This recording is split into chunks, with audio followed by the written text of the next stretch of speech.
Hey guys, welcome to a long since edition of Chewing the Fat with myself and Dean Kilby. It's been a while since we've done one of these, but we've been looking forward to getting back in the swing of doing some of these and talking about some of the things we've been up to in the last couple of years, what we're finding along the way, and where we're looking at going in the future as well. Welcome, Dean. Thanks for joining me.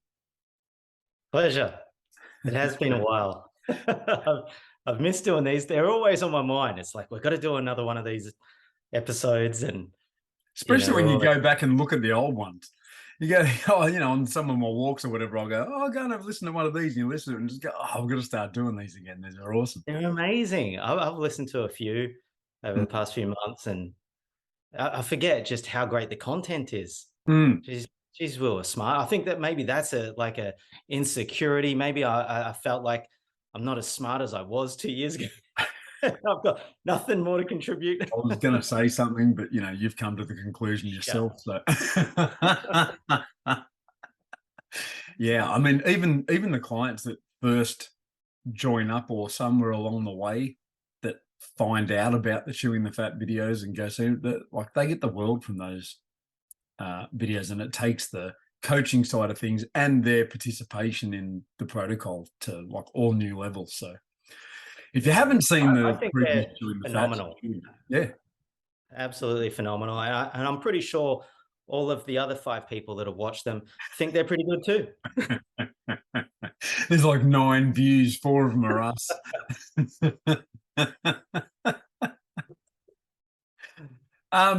So one of the things I thought we'd cover today was what we've been up to in the last couple of years, and what you've been up to in particular, because you've just been like running around like a headless chook with lots of different things going on over the last couple of years.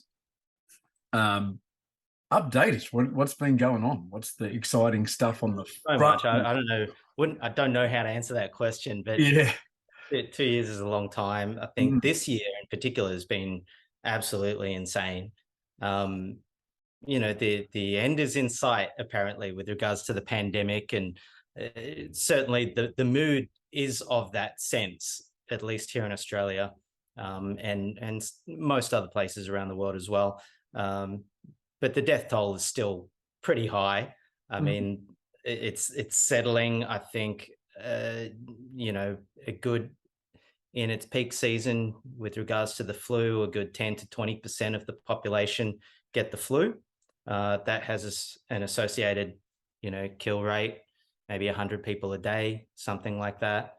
COVID, even with the supposedly more milder Omicron version, its transmissibility is so high that, in peak seasons, we're expecting it to be around 50% of the population will be infected. For how long that lasts, who knows?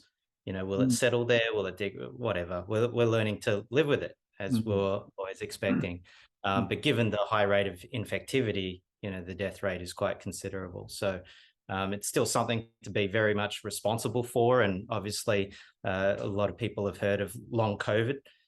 That phenomenon is something that we weren't anticipating. And it's that, along with the economic burden of lockdowns, et cetera, we're going to be dealing with the aftermath of COVID for a very long time.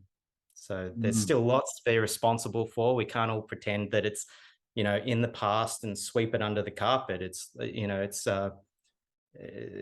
like having a new addition to your life that you just have to be aware of and take actions around. So it's like having a kid. Yeah, exactly. You can't just you play with it when it's fun. It's like being a grandparent, as you know. You go see your granddaughter, you play with her, and then you just like give it back. Don't have to think about it for another week or 2. Yep. No, so I created a company, Impact Biotech Healthcare, and our commitment is really to make innovations more accessible and available to those most in need.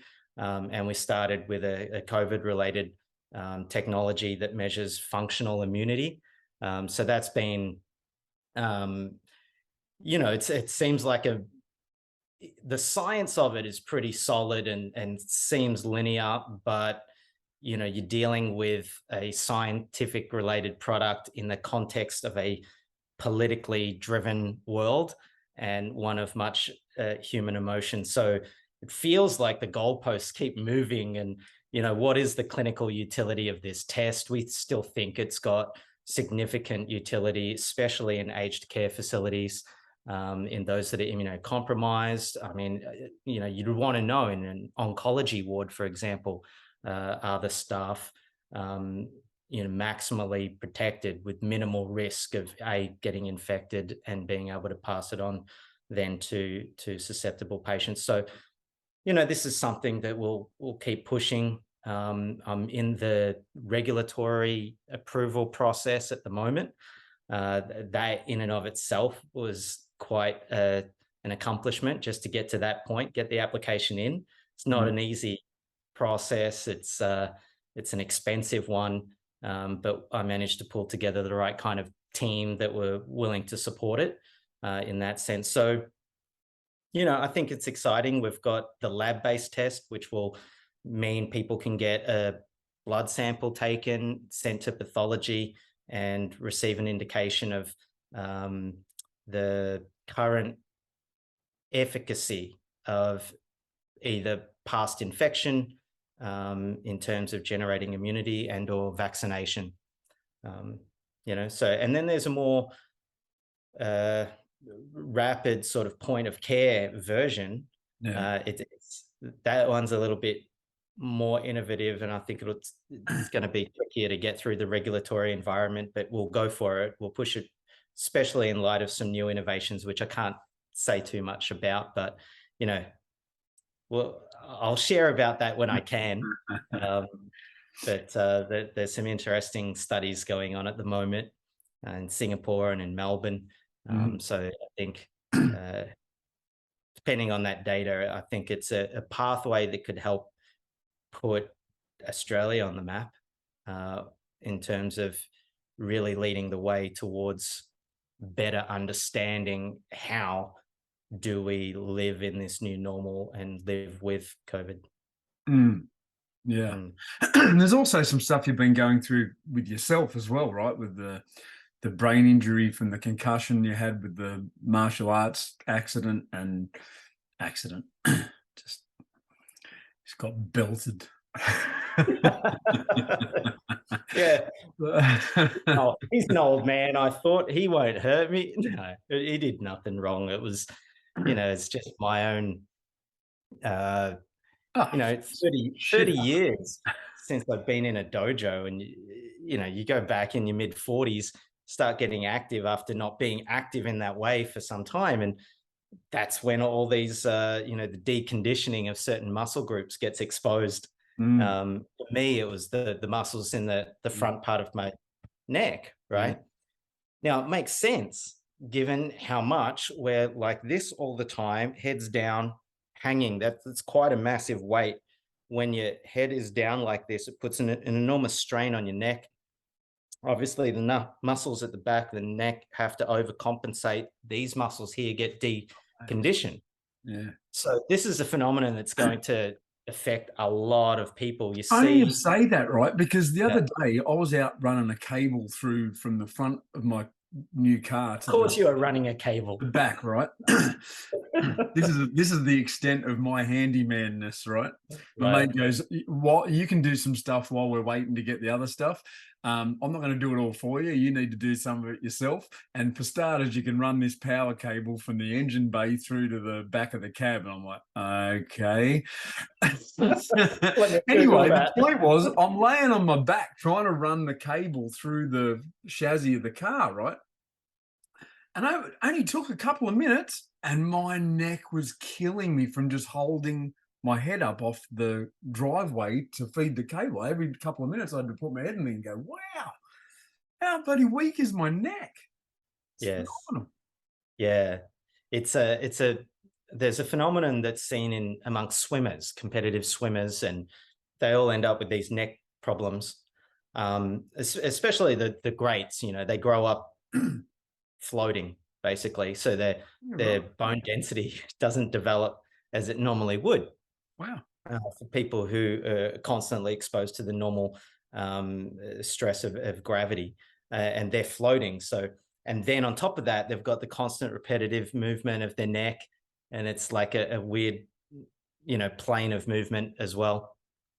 So that phenomenon is going to be seen by many, many, many people, become really problematic unless we're responsible for it. Put the phones away, go for a walk, start looking at the sky, look up, every now and again.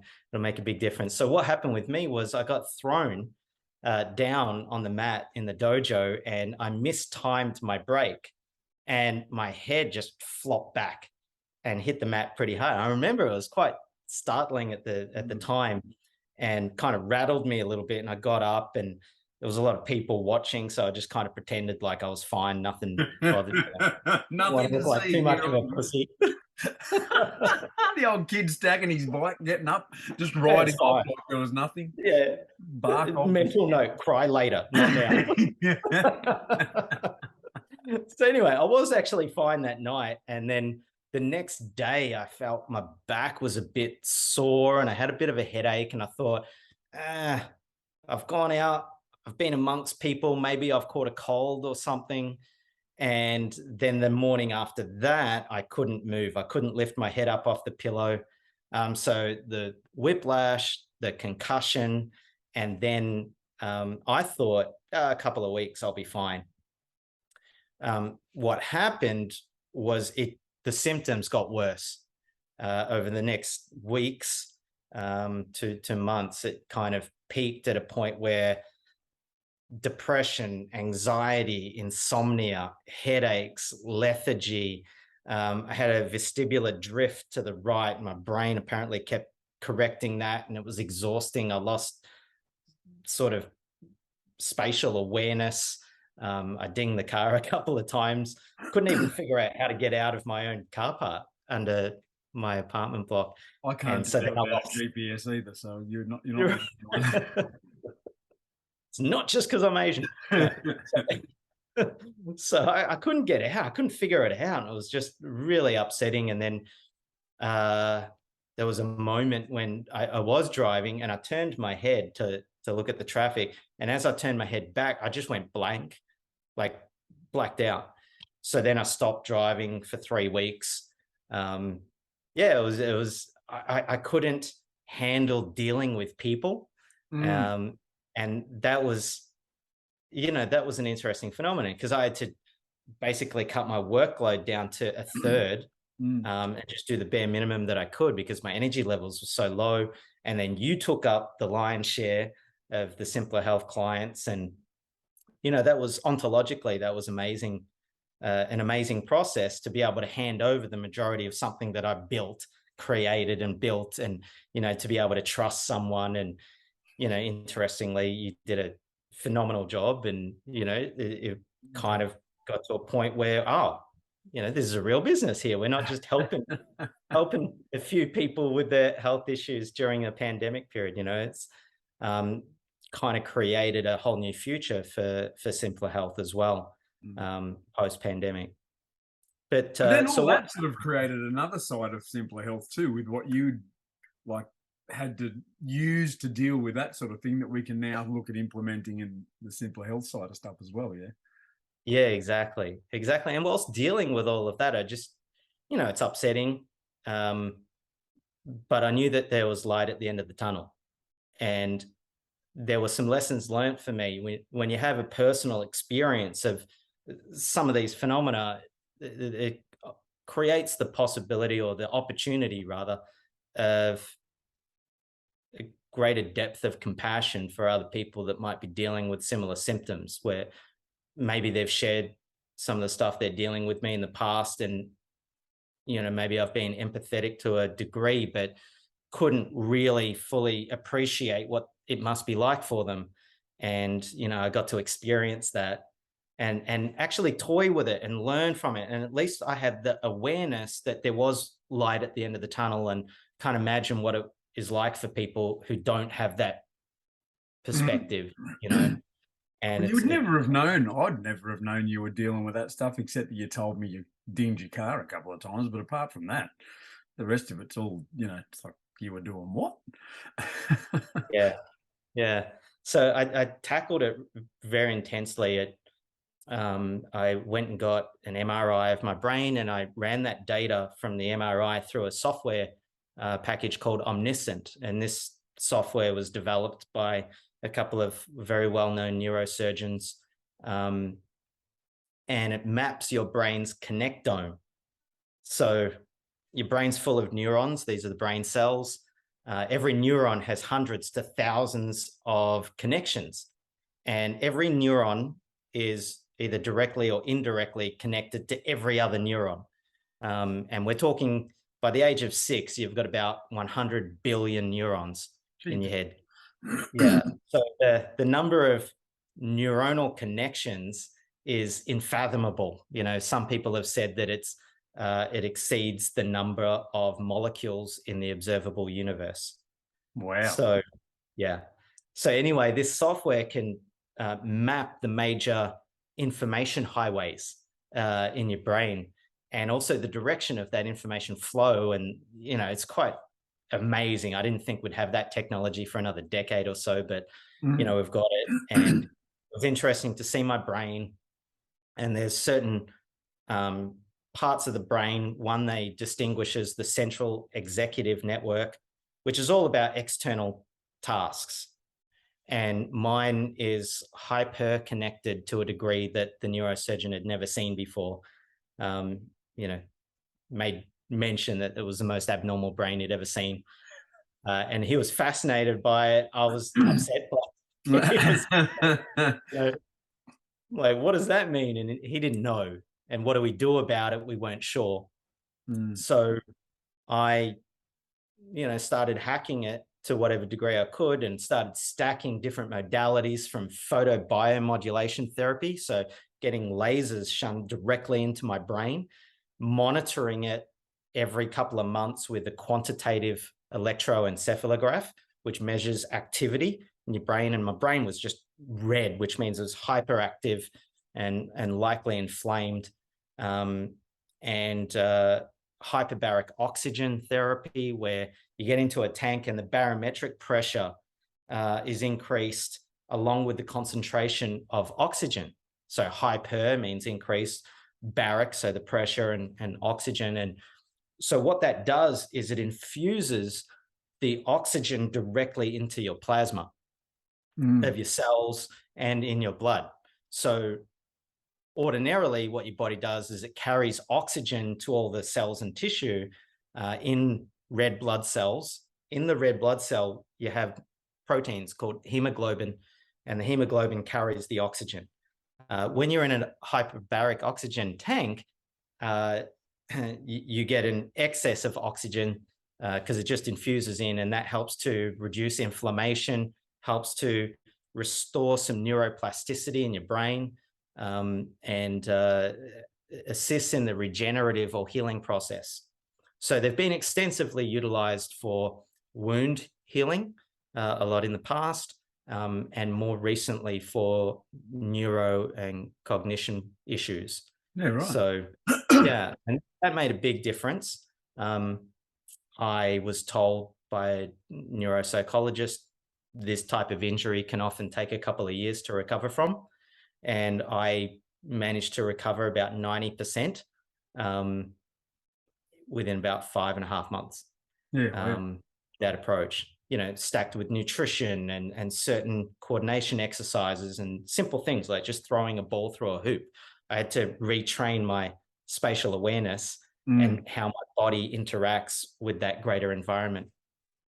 So that last 10% was taking a long time, because when you start feeling better, you start doing stupid stuff again, like drinking or feeling good. So I'll take on more stuff and increase my workload and try and exercise. And every time I do that, I'd cause what's called the metabolic overload. So basically I push myself too far, triggers an inflammatory response, my brain reverts, and then I'd be wiped again for a few days. I learned the early signs of that metabolic overload, and I learned to kind of stop, slow down, cut my workload down, all of that sort of stuff. So how are we But going to introduce that, incorporate that into, because we haven't got much time left, but incorporate that into what we're doing with Simplr Health with the nutrition type side of things? Totally. So what I learned was the importance of neurometabolic health, and had a firsthand experience of different modalities to attack that, to address some of the common issues that people experience. And that's why when your metabolic health is out of whack, people experience brain fog. Well, what do you think that's due to? There's inflammation in your brain. Certain foods that you eat are inflammatory, not only to your gut, that can cause intestinal dysbiosis, bloating issues, nutrient malabsorption, but your gut and your brain are very intimately connected and related. And it seems what's good for your gut is also good for your brain, as is what's good for your heart is good for your brain. So, there are certain new contexts that I got to experience and develop.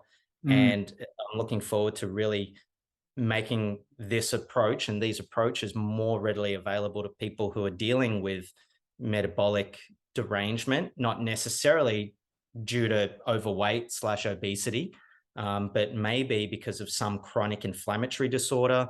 It might be due to a pathogenic agent, whether it's chronic mold exposure or post-viral infection, which we'll obviously see a lot of as we try and move on from this pandemic. About 50% of people at least have been infected by COVID in Australia. So the long COVID phenomenon comes about in many weird and wonderful ways, and it seems to be affecting people neurologically as well. For sure. Look, that's going to be exciting to get into that side of things, and there's some tech we're looking at as well. We're very lucky at Simplr Health. One of our mentors, patrons, is Professor Joseph Maroon, who's the team neurosurgeon for the Pittsburgh Steelers. He's one of the most famous anti-aging sports medicine physicians in the world, and neuroscientist. But he's part of a company. He's introduced us to the leadership of that neurosciences company that's got a wearable technology that we can utilize with our clients that can help hack that stress response. That, when you're doing a diet through a pandemic, you're stuck at home. It's that's one thing. When you're trying to get back out in life and deal with all the other stresses of life, all it takes is one or two circumstances not to go your way. When you're on some kind of diet that's very distinct from what you're used to doing in life, it's very easy to throw your hands up in the air and go, it's too much, I can't do it. But what if, along with the nutritional approach, along with the coaching, along with the correct understanding of supplementation, you can add in wearable technology that can help dampen down that sympathetic stress response, and then activate the parasympathetic nervous system, and basically put the body into a meditative state without having to meditate, and over time develop the neuronal pathways that support resiliency, so you can push through those stressful times. And this is what phase 4 of the Simplr Health protocol is all about. It's about balance and stability, but also strength and endurance. And that's absolutely critical to not only being well, but maintaining a sense of wellness for the long haul. And, that's what we're committed to for people. Yeah, for sure. Awesome. Well, that's a good foray back into the chewing the fat field. Lots of stuff. Well, I've got the energy for it now. I feel I have a lot better. And here we were going, what are we going to talk about today? I don't know. I know. I've got stuff to share about in terms of, what's really important. It's not just nutrition, it's also sleep. If you're not well in terms of your neurometabolic health, it's going to impact your interactions in life. In other words, your relationships, which is what matters most to us. Right? Well, I saw something the other day on the Netscape article, a paper done where they were talking about the 3 pillars of health, and it was like nutrition, exercise, and they put sleep at number 1. That was the first thing that should be looked at, dealt with, handled before you even look at nutrition and exercise, which was quite surprising to me. Yeah. So when I got COVID, for example, I just, the infection itself was very, very mild, but again, it triggered an inflammatory response, and my brain, I had a relapse with my neuro recovery, that rehab. And then I just couldn't get it back. And it progressively kept impacting my sleep. It got worse and worse. And I just couldn't get into that hypnotic state, right before you fall asleep. So I had many nights where I just couldn't sleep. I'm getting out of that. I'm so jealous. But it was extraordinary. And it got to the point where it's like, okay, let's throw everything at this again. Let's take a really concerted effort towards getting myself sorted. And, there was many ontological things I had to be responsible for. One was that, why did I have to end up with this stupid hyperactive brain, overly connected, won't shut off. And at some point you got to accept, well, this is the brain that I've got. And I could create any context around that. It doesn't have to be the context of there's something wrong with my brain that needs fixing. No, maybe it's perfect just as it is. And I've just got to learn how to drive this thing appropriately. And, I sought appropriate help. I went and saw my GP, Dr. Norrie, and we got started with a course of medication. I mean, a lot of people don't want to take sleeping pills. Listen, if you're not sleeping, you got to sleep. if 6 or 7 days taking some medication allows for that, then, that could make all the difference. And it did for me. And I had to ramp the dose up to like 40 milligrams of temazepam for 3 nights in a row to just get some sleep, like 5 to 6 hours a night. But it was enough for me to be able to start thinking properly again and have a little bit more energy. Then I started doing hyperbaric oxygen every second day. Then I started stacking that with photobiomodulation, full body, in a unit called a Novathor. And it just made the world of difference. And it was massively noticeable, because it was like night and day. The days you were ringing me going, yeah, I'm on my way to the hyperbaric oxygen chamber thing. Yeah, I've been pretty down and blah, blah, blah. And then after that, it was just like, so anyway, I've been thinking about all these things. And, and it's so cool. Are you on hyperbaric oxygen therapy, or are you on some pretty trick, maybe illegal substances? But the real basics, right? Oxygen, sleep, proper nutrition, being able to move, get outside, and be active with my daughter. And that's something that, was really upsetting for a period of time. I just couldn't generate the energy I really wanted to and needed to keep up with and participate with my daughter in a way that, was fulfilling for both of us. And, now we're doing that again. And I can see it just makes the biggest difference to her. And because she had to adapt. She had to figure out how to just kind of leave me alone and go do her own thing. And, now she's pretty full on and she's all over me again. And it's like, hey, dad, it's nonstop now. Yeah. But I've got the cognitive prowess and the energy to keep up with it. So, I really wish that for everyone. And, for those that we have the privilege of being able to support and help, I can't wait to implement some of these approaches. Awesome. Thanks for hanging with me today. We're on a trip down to Melbourne to see one of our mates/clients on Monday, Tuesday. So that's going to be fun. And also go down and see, were we going to see someone in Melbourne, one of the clinics? Yeah, we'll share about that on the next one. Yeah. Big things coming, regenerative health. There's also stuff about the aging side of things when you're talking about the phone side of the thing. I saw something the other day, an article on how the blue light increases the rate of aging in cells, which was astounding. Next episode. Stay tuned. Thanks, guys. Thanks for hanging around. If you've got any questions or anything, always just flick us a message under the video or on Facebook or the Simplr Health YouTube channel or Facebook page or Instagram. And we'll see you next time on Chewing the Fat.